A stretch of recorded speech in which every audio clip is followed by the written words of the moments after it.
एक जो पुरुष होता ना, पुरुष, वो अपने जीवन में कभी न रोए। आपने देखा भी होगा कि लोग मरघट तक जाके और मुर्दा जला करके घर आ जाते, लेकिन आंख में आंसू नहीं आते। कुछ लोग ऐसे होते हैं जिनकी आंखों में आंसू नहीं आते, मुर्दा जला करके घर आ जाते हैं, ऐसे पुरुष हैं। लेकिन जब वो पुरुष बाप बनता है तो जीवन में कभी न रोए, लेकिन 3 बार जरूर रोता है। पहला, जब बिटिया की लगन पत्रिका लिखी जाती है तब। दूसरा, जब बिटिया के हाथ पीले करता है तब। और तीसरा, जब बिटिया को विदा करता है तब। बाप कभी न रोए। लेकिन और विवाह से पहले बेटी की आंखों में आंसू भले ही देख ले, लेकिन विवाह के बाद तो बाप कभी नहीं देख सकता। बेटी जब पैदा होती है ना, तो लक्ष्मी संस्कृति भाग्य लेके आती है। जैसे जैसे बिटिया बड़ी होगी, बाप का प्रेम वैसे वैसे बढ़ेगा।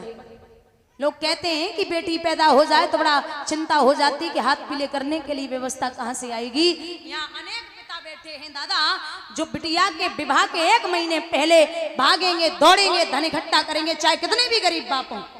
और जैसे ही बिटिया विदा हुई तो पिता एक कोने में गिर पड़ता है और कहता है, भैया अब हमसे 2 दिन बात मत करना, सबका हिसाब किताब करूंगा। लेकिन दिक्कत यह है कि लक्ष्मी गई वो तो गई, मेरे हाथों और पैरों को तोड़ के चली गई, अब कुछ नहीं हो सकता। बाप की आधे से ज्यादा जान निकल जाती है जब बिटिया को विदा करता है।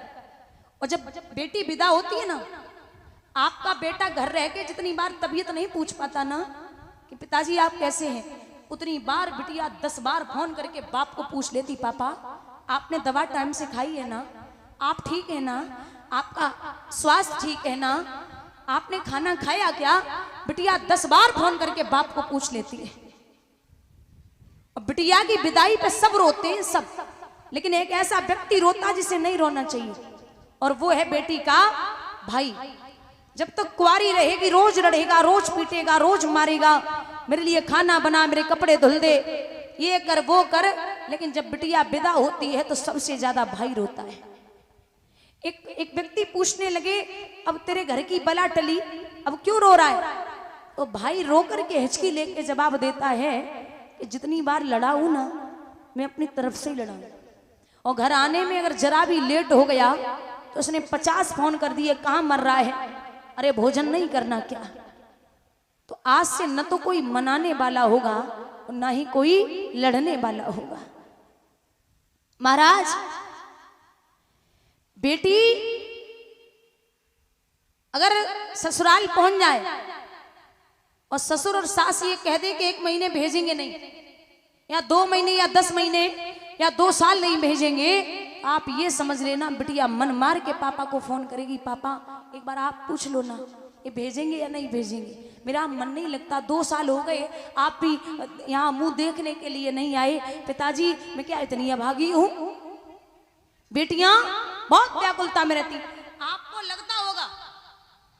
लगता होगा कि जब बाप और माँ में माँ खत्म हो जाए तो मायका छूट जाता है, लेकिन मैं कहती हूं कि माँ के मरने से मायका नहीं छूटता। जिस दिन बाप मरता है उस दिन बेटियों का मायका छूट जाता है। माँ अगर खत्म हो जाए तो बेटी खूब रोएगी, पापा अब मैं कैसे रहूंगी, क्या करूंगी, माँ चली गई क्या होगा, खूब रोती है। और जब बाप मरता है ना तो बिटिया ससुराल से रोके और चौखट पे सर मार के कहती, पापा आज आपने मुझे अनाथ कर दिया, आज आपने मुझे कहीं का नहीं छोड़ा। जब तक आप थे ना भाई भी मेरी इज्जत और सम्मान करते थे, अब अगर आप नहीं हो तो मेरा इज्जत और सम्मान कहीं भी नहीं है। आप इतने बीमार रहते थे, 10 लाख का कर्जा आपके सर पे था, मैंने 1 लाख की चीज पे हाथ रख दिया, आपने वो दिला दी। पिताजी ये बेटियां भी बड़ी अजीब होती हैं। भैया और बहन में लड़ाई हो जाए ना तो बेटी ये कभी नहीं कहती कि आने दे मम्मी को बताऊंगी, बिटिया ये कहती शाम को आने दे पापा को तब बताऊंगी तुझे, आने दे पापा को। बाप से बड़ा लाड़ प्यार होता है बेटियों का, और बाप भी बेटियों के लिए जान बारते हैं। एक बिटिया जब छोटी होती है ना तो गोदी में बैठ के पापा के कहती, पापा ए पापा शाम हो गई, अब तो घूमने चलो ना पापा, चलते चलते थक गई, अब कंधे पे बिठा लो ना पापा, अंधेरे से डर बहुत लगता है, अंधेरे से डर बहुत लगता है। अब सीने से लगा लो ना पापा, मम्मी तो सो गई, मम्मी तो सो गई, आप थपकियां दे के सुला दो ना पापा। पाल पोस के बड़ा किया, पाल पोस के बड़ा किया, अब तो जुदा ना करो पापा। आपकी मुस्कुराहट बहुत अच्छी लगती है, आपकी मुस्कुराहट बहुत अच्छी लगती है, एक बार मुस्कुरा दो ना पापा। अब डोली में बिठाई दिया, अब डोली में बिठाई दिया तो आंसू तो ना बहाओ पापा, आपने मेरी हर बात मानी है, एक बात मान लो पापा। बेटियां, अच्छा जिस दिन बारात आती है ना, जिस दिन बारात आती है उससे एक दिन पहले सब सो जाएं, लेकिन दो लोग नहीं सोते, पहला है बाप और दूसरी है बिटिया। बाप डायरी लेकर के हिसाब किताब लगाता है कि किसका कितना देना, किससे कितना लेना, और बिटिया छत पे भाग के जाएगी, नीचे आएगी, कमरे देखेगी, अलमारी बक्सा संदूक सब निहारेगी, आज का और है, कल ये सब पराया हो जाएगा। आप बेटियों को जब भी विदा करें ना तो बहुत बड़ा खानदान, बहुत बड़ा पैसा देख के मत विदा करना। आपसे मेरा निवेदन है कि जो बेटियां होती हैं ना, अपने भाई की राखी के लिए 10 दुकानें छोड़ के जहाँ सबसे बेस्ट राखी मिलती है ना, वहाँ से खरीद के लाती हैं। तो भाइयों का ये कर्तव्य है कि जब बेटी के लिए, अपनी बहन के लिए लड़का देखने जाए तो बहनों ही ऐसा होना चाहिए जो कम से कम आपकी बहन की इज्जत कर पाए। आपस पूर्ण भरोसा करके, वो भाइयों पर बाप पे पूर्ण भरोसा करती हैं, तो आप उनका भरोसा कभी टूटने मत देना। एक पिता जब अपनी बिटिया को विदा करता है, 1 साल तक बाप लेने नहीं पहुंचा, तो बिटिया एक रात्रि में उठ करके पापा को चिट्ठी लिखती, पापा आप तो कहते थे कि 1 महीने बाद आया करूंगा, लेकिन आप अब तक नहीं आई। और बेटी क्या लिखती, पिताजी पापा अपने खून से लिखी है चिट्ठिया, बबुला अपने खून से लिखी है चिट्ठिया, ओ पापा मायके को तरसे तुम्हारी बिटिया, पापा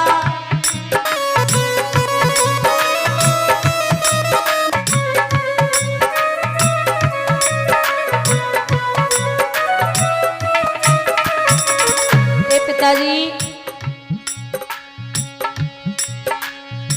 सासो मेरी मारे, ससुर धमकावे पापा,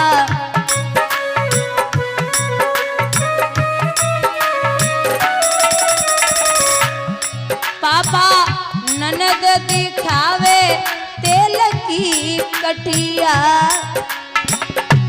बबुला ननद दिखावे तेल की कटिया, ओ बबुला मायके को तरसे तुम्हारी गुड़िया।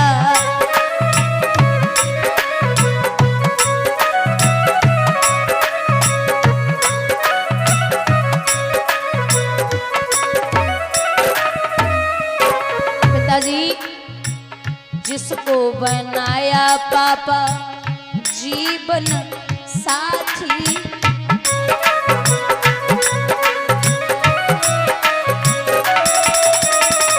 कोई कहता है लगा ले तू फांसी,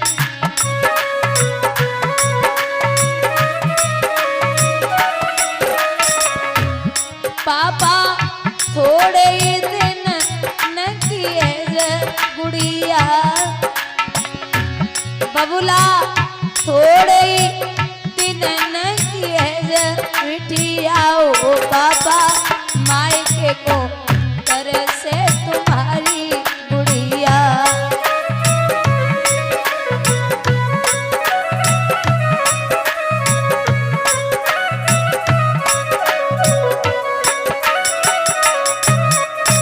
और पिताजी अपनो वचन बबुला भूल मत जइयो,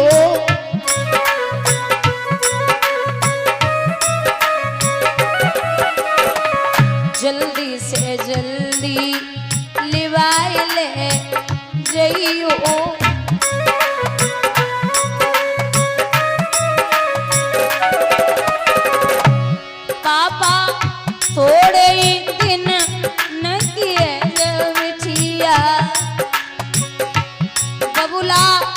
थोड़े ही दिन की है जो गुड़िया ओ पापा मायके को तरह से तुम्हारी बिटिया।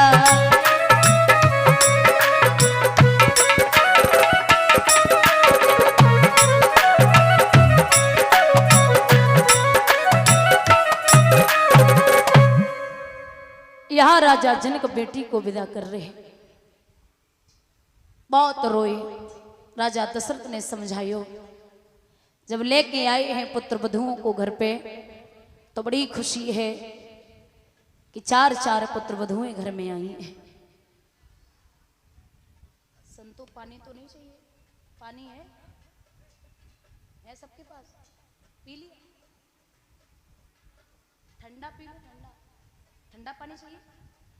ठंडा है पानी ठंडा सा।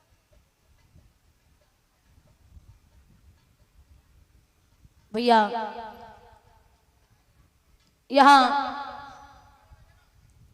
जब लेकर के पुत्र वधुओं को आई बड़ी खुशी। एक दिन राजा दशरथ ने दर्पण में अपना मुख देखा। समय बीत रहा है, जब दर्पण में मुख देखा तो क्या देखते हैं कि कान के पास वाल सफेद हो गया। सोचा कि अब बुढ़ापा नजदीक है तो हमें अपने बड़े बेटे के राज तिलक की तैयारी करनी चाहिए और बड़े बेटे को राजगद्दी देनी चाहिए। ये सोच करके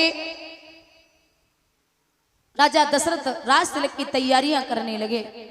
देवतागण सोचने लगे कि अगर राम का राज तिलक हो गया तो राक्षसों को कौन मारेगा। इसलिए जाकर के मंथरा की बुद्धि को फेरा। मंथरा ने जाकर के कैकेयी की बुद्धि को फेरा तो कैकेयी कोप भवन में लेट गई।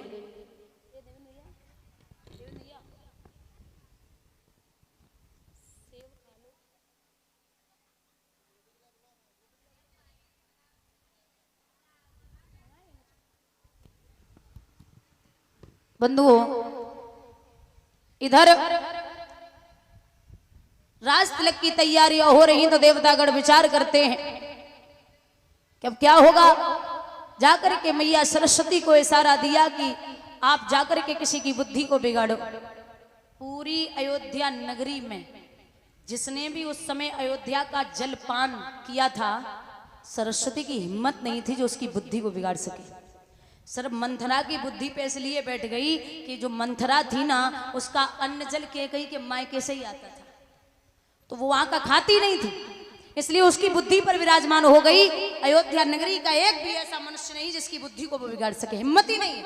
वापस जा रही थी तब तक मंथरा पे निगाह पहुंच गई। मंथरा का मन उदास है, मलिन सी बैठी, विचार किया कि राम का राज तिलक हो रहा है। समझ गई सरस्वती इसके मन में नहीं है, इसके मन में नहीं है, वही बुद्धि बिगाड़ती। मंथरा ने कैकेयी से जाकर के कहा कि बहन सुस्त है। कैकेयी बोली क्या हो गया? सबसे पहली बात तो ये है, आपको बता दें कि आज भी 50% लोग यही जानते हैं कि राम को वनवास कैकेयी मैया की वजह से हुआ था। लेकिन राम को वनवास मैया कैकेयी की वजह से नहीं हुआ। कैकेयी मैया निंदनीय नहीं, वंदनीय है। कैकेयी से ज्यादा राम को प्रेम करने वाला न तो कोई था, न कोई है और ना ही कोई कभी होगा। हिनोरा बज रहे, ढोल नगाड़े बज रहे बाहर, या कैकेयी की बुद्धि मंथरा ने घुमाई। कैकेयी कोप वन में लेटी है तो इधर नृत्य गान लोग कर रहे हैं, बाहर राम का राज तिलक है। भैया सभी बोलेंगे अरे राजा बनाए जाएंगे हमारे राम, राजा बनाए जाएंगे।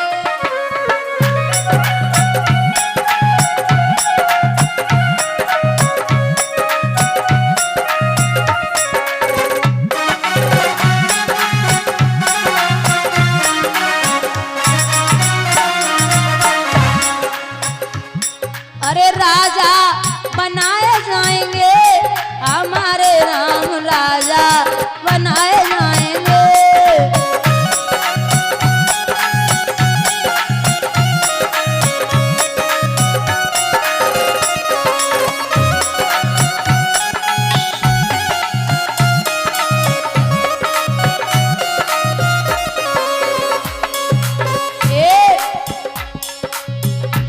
लोग